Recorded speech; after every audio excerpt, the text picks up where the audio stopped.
Kamusta pong muli mga katambay? Nagbabalik pong muli ang inyong katambay, si Katambay Manong po, para po magkomento pong muli sa inyo dito po sa Tambayang Makabayan. Komento po na inyong lingkod. Ito po, komentuhan naman po natin ngayon mga katambay, ang Pangulong Marcos at ang kanyang partido mga katambay, ang Partido Federal ng Pilipino o yung PFP mga katambay. Sa kabila ng napakalaki po ng nangyayari pong katiwalian, problema sa ating bansa at yung hindi masolusyonan po na magdadalawang taon na, yung kahirapan, kababaan po at napakahina po ng ating trabaho na naibibigay ang ating gobyerno. Yung inflation po, napakataas po na walang trabaho ang ating mga kababayan. At yung issue po sa kanya po mismong pamilya, yung pagiging addicted o paggamit ng illegal na droga di umano mga katambay. At yung sinasabi pong korupsyon, yung korupsyon po na natutuklasan po natin ngayon at ng Vice President, ay hindi po yan natututukan po mga katambay ng ating pamahalaang bagong Pilipinas. At yung mismo pong ahensya niya, ang Commander-in-Chief, meron din pong issue sa mga nasasayang na pera ng kanyang project, di po ba mga katambay? Yung kanyang flood control kuno na 2 taon na pinondohan ng taong bayan na bilyong-bilyong piso na wala naman po tayong nalasap o nakita o yung sinasabing hindi na daw babaha lalo sa Metro Manila. Bumahaman, pero mabilis po itong huhupa. Pero nangyari, yung project po ng Pangulo, yung po ang humupa mga katambay na walang parang bula. Pero ito po, sa kabila po sa dami po ng problema nga ng ating bansa, di po ba? Ang napakahina ekonomiya, bagsak po ang ating piso, at wala po halos nagpapasukan na di umano na mga investor o mag-i-invest sa ating bansa. At napakataas ng krimen at napakataas po ng volume na naman pumapasok na illegal na droga sa ating bansa. At nakakahiya rin po ang ating bansa sa buong Southeast Asia.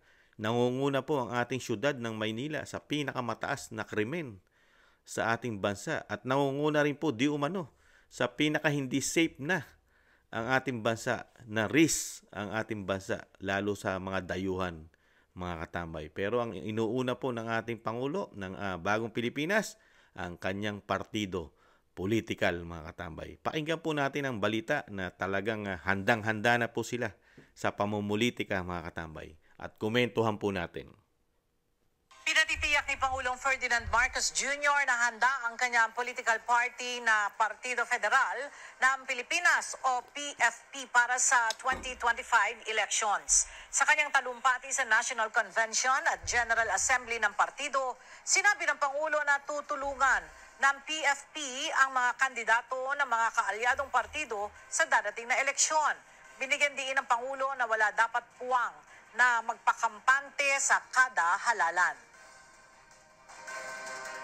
And we have now, within the PFP, organized ourselves properly so that we can already look at not only the personalities who are going to be involved, the personalities who are going to be candidates, but also those who are going to run the campaign. Yan po ang balita sa UNTV mga katambay. Salamat po sa UNTV. Yan po ang pulisiya ng Pangulo mga katambay about sa politics. Huwag magpakampante. Huwag pong tutulog-tulog mga katambay. Ayon sa Pangulo, huwag pa daw po na maging parang ngingas-hugon lang mga katambay. Huwag magpakatiyak sa kampanya mga katambay. At tutulungan po ng kanyang partido ang partido ng Federal ng Pilipinas, ang partido po ng Pangulong Marcos mga katambay, ay tutulong po sa kanyang mga kandidato. At talaga nagbigay pa ng advice, huwag magpa-kampante mga katambay. Ang tanong ng taong bayan mga katambay, ang tanong ng taong bayan, ano naman po ang kredibilidad, ano naman po ay pagmamalaki ng Partido Federal sa Pilipinas mga katambay. Ano po yung pagmamalaki ito? Maliban sa nambudol, nambudol po. Unang credential, nakapambudol po sila sa mga Duterte. Komento po na inyong lingkod. At yan din po sinabi ng ating Vice President Sara Duterte na nabudol po siya ng magkapatid na Marcos, mga katambay. Ito po ang pinakamagandang credential po na ipagmamalaki po ng Partido Federal ng Pilipinas, Partido ng Pangulong Marcos, na nakabudol po sila sa pamilya Duterte, mga katambay.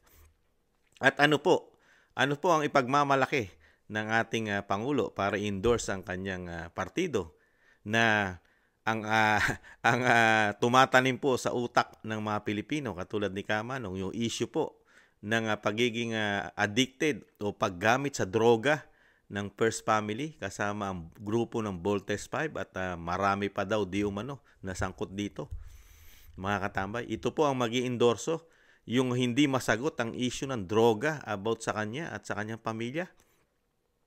At yung kilalaking korupsyon na natutuklasan po ni Vice President Sara Duterte, ito po ba ang dapat ibalik? Ibalik po muli itong mga politiko na ito, mga tambay. Itong grupo na ito ng Pangulong Marcos, mga tambay. Kayo po tatanungin ko, gusto niyo po ba na ipagpatuloy yung ginagawa po ng partido at ng grupo ng grupo po ng Partido Federal ng Pilipinas, mga tambay? Nagugustuhan niyo po ba yung pagpapalakad sa loob ng 2 taon?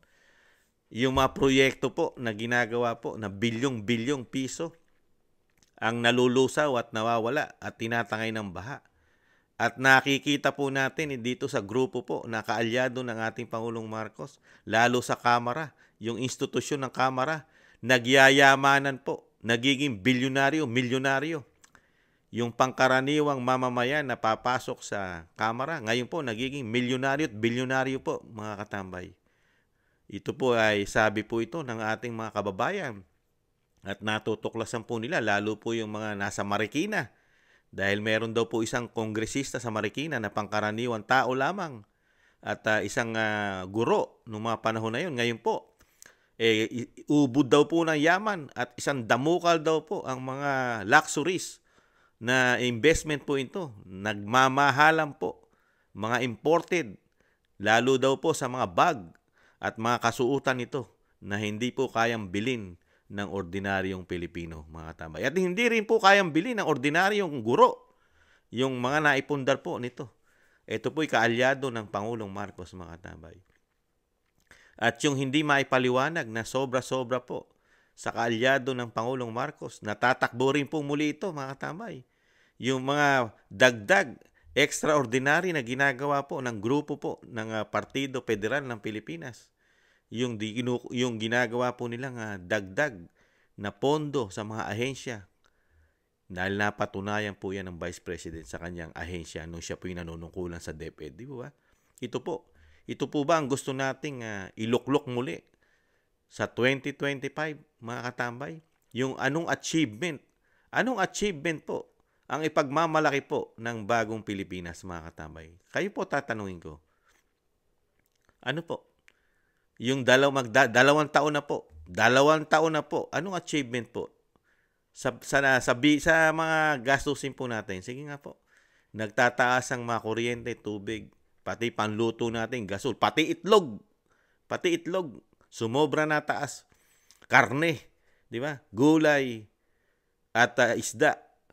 Pero may sagot naman po dyan ng bagong Pilipinas eh. Pag sinabi mo, dinala mo sa pangangailangan ng Pilipino, lalo sa pagkain, may sagot po dyan. Sasagutin tayo ng bagong Pilipinas dyan na mura. Saan po mura? Doon po sa programa lang nila. Kadiwa. Doon ka lang makakabili kuno sa Kadiwa.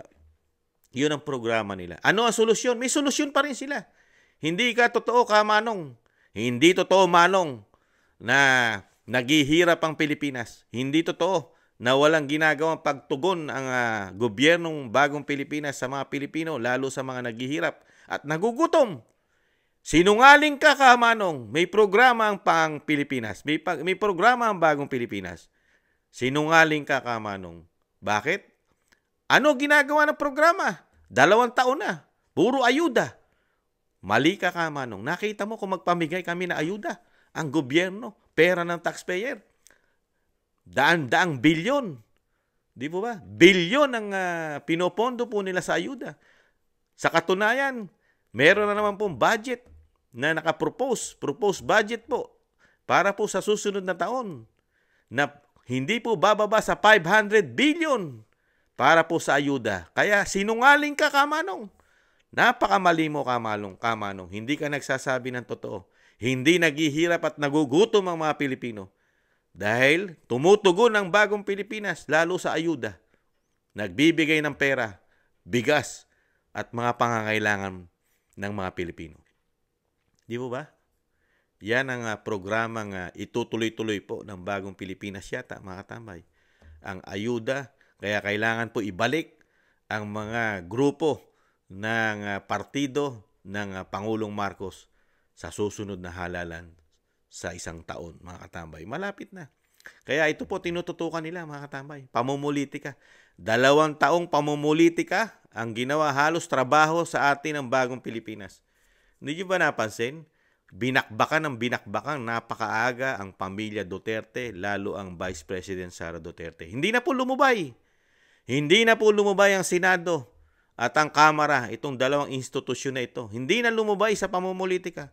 Nagkasunod-sunod na, mga katambay. Ang problema ng bansa, ay tsapwera muna yan. Hindi importante ang problema ng bansa. Hindi importante sa bagong Pilipinas na nagmamahalang bilihin, lalo yung pangakong 20 pesos na bigas. Hindi importante ang mga pangako na yan. Ang importante, politika muna tayo. Politika. Pabagsakin natin ang mga Duterte, lalo ang Vice President Sara Duterte. Kailangan din yan, mapagplanuhan yan, masiraan, demolition job.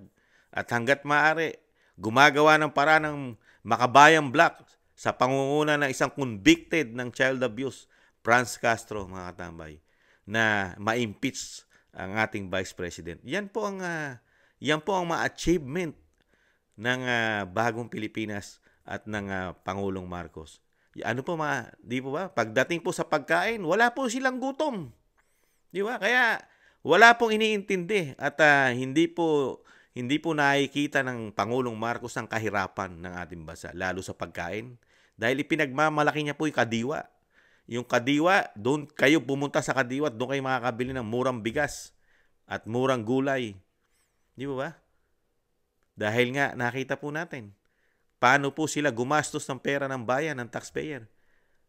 Lamon pa lang, paglamon pa lang nung SONA. Ibalik tanaw natin, lumamon sila sa SONA. Hindi bumaba sa 20 million, mga katambay. Lumamon, paglamon lang nila yon. Ilang oras lang yon. Hindi po maghapon yon. Hindi po inabot ng magdamag yon. Pero gumastos po ang taxpayer doon sa mga nilamon po nila. Di umano. Na hindi bababa sa 20 million, mga katambay. At ano pa? Dahil wala po nakikitang problema ang bagong Pilipinas sa atin, sa Pilipinas. Wala po sila nakikitang problema. Kaya nga po, nagdaos ng kaarawan ng ating Pangulo, di ba? Dahil nga wala naman po nakikitang problema sa bansa, kaya nga po nagparty po sa mamahaling hotel. Kung hindi nagkakamali si Kamanong, Marriott, mga katambay. At napakamahal po dahil ang kanila pong performer talagang hindi po local, imported, mga katambay. Kaya nga sabi ng mga kababayan natin sa Davao, para ikan durian-durian yan, pinangalanan, durian-durian. Yung duran-duran, mga katambay. Diba? At hindi po ito bababa raw. Hindi po ito bababa sa 100 milyon o 50 milyon ang gastos daw po. Di umano, sa birthday. Sa dami ng naghihirap sa ating bansa. Kasi nga po, may solusyon po dyan. Kaya wala pong pakialam, komento ni Kamanong, walang pakialam ang gobyerno ng bagong Pilipinas dahil meron pong silang solusyon sa mga taong naghihirap. Dahil nga nagbibigay sila ng ayuda. Di ba? Nagpapamudmud po ng ayuda. Kaya lang, may korupsyon po yan. Puro korupsyon. Komento ni Kamanong. Napakalaking korupsyon pag dinaan mo po ng dinaan sa ayuda, mga tambay. Alam naman po natin, hindi po accurate yan. At napakahirap po i-audit yan. Komento na inyong lingkod. Yan po ang solusyon na nakikita po ni Kamanong sa loob ng 2 taon na ibinigay po ng bagong Pilipinas sa pangunguna ng ating Pangulong Marcos, yung talagang impact, anong impact ang naramdaman ng mga Pilipino. Hindi katulad ni dating Pangulong Duterte, naramdaman mo agad na may pagbabago sa ating bansa. Ngayon, ano ang naramdaman natin sa loob ng 2 taon sa bagong Pilipinas? Napakarami nating naramdaman, di ba? Kahirapan, number 1. Kahirapan, naramdaman natin. Yung pagbabalik ng droga, lumalaganap na naman ang droga sa ating bansa, naramdaman natin yan, mga katambay. At yung napakataas na namang krimen, gumagawa ng masasama sa ating bansa, nagbalikan na naman ang lahat ng klase ng krimen.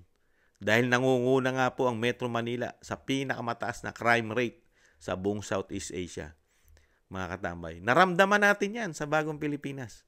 Di ba? Yung mga napakalalaking korupsyon na nabunyag at matagal na panahon na nilang ginagawa. Ayon po ito sa Vice President na nakatuklas. Naramdaman natin yan. Sa bagong Pilipinas natin naramdaman yan, mga katambay. At yung mga proyekto na tinatangay ng baha, bilyon-bilyon, mga katambay, naramdaman din natin yan.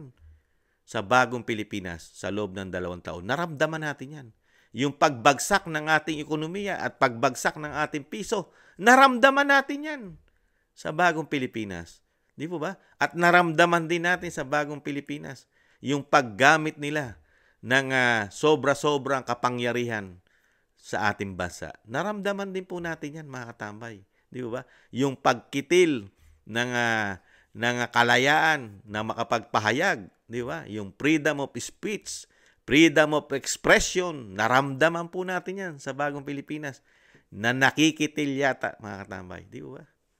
Ganun po ang naramdaman natin sa loob ng 2 taon sa bagong Pilipinas. Kaya po, ibalik po ninyo ito, mga katambay.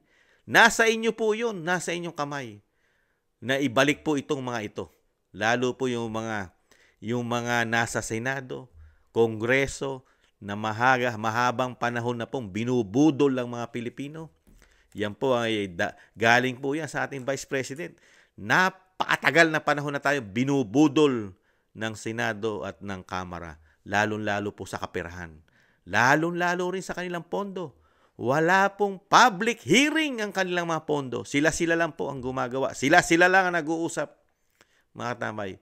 Kaya napakalaki at napakatagal at napakaraming pera nang nawawala sa taxpayer. At hindi naman po nawawala. Sabi nga po ni dating Pangulong Duterte, hindi nawawala ang pera ng mga Pilipino dito sa institusyon na worst and rotten at pinakabulok na institusyon sa ating bansa, ang Kamara at Senado. Hindi nawawala raw ang pera ng taong bayan, sabi ni dating Pangulong Duterte. Kasi nilalagay daw po sa kanilang mga vault, sa mga vault. Yung iba naman daw po, sabi ni dating Pangulong Duterte, iniimbes po sa ibang bansa. Namimili po sila ron ng mga napakagagandang mga bahay, apartment, condo, di ba, townhouse, at kung ano-ano pa. At kasama na ron ang mga luxurious, mga nagmamahalang mga hindi mabibili ni Juan de la Cruz. Milyong-milyong kagamitan, lalo ang mga bags, damit, alahas. Kaya hindi po nasasayang ang pera ng taxpayer sa ating bansa. Ayon po yan kay dating Pangulong Duterte. Nalalagay sa vault, investment ng mga politiko. Kaya nga po, napakatagal na po na nabudol pagdating sa pera ang taxpayer ng mga Pilipino. Kaya ngayon po, natuklasan na po natin. Ngayon, ibalik po ninyo ulit. Ibalik ninyo mga Pilipino, tayo, ibalik natin itong mga ito. Napakaganda po ng performance po ng bagong Pilipinas sa pangunguna po ng Partido Federal ng Pilipinas na unang-unang nakabudol kay Vice President Sara Duterte at sa mga Duterte at sa mga Pilipino. Nakabudol sa dami ng ipinangako ng Pangulong Marcos, isang damukal na pako ang nakita ng mga Pilipino. Yung mga pinangako, puro pako po ang nakita ng mga Pilipino, mga katambay. Kayo po, ano po masasabi niyo, mga katambay? Dito sa napakaaga po, pinaghahandaang mabuti ang politika sa susunod na taon. Pero hindi po nila pinaghahandaan ang kahirapan at problema ng bansa sa ating bayan, mga katambay. Muli po si Katambay Manong, nagpapasalamat po sa nakagusto po ng ating maliit na channel, Tambayang Makabayan, sa YouTube at TikTok. At maraming salamat din po sa mga nagla-like, share, and subscribe at nagko-comment. Maraming salamat po, mga katambay. Sa muli po, ingatan nawa po, mga katambay. Paalam. Bye-bye.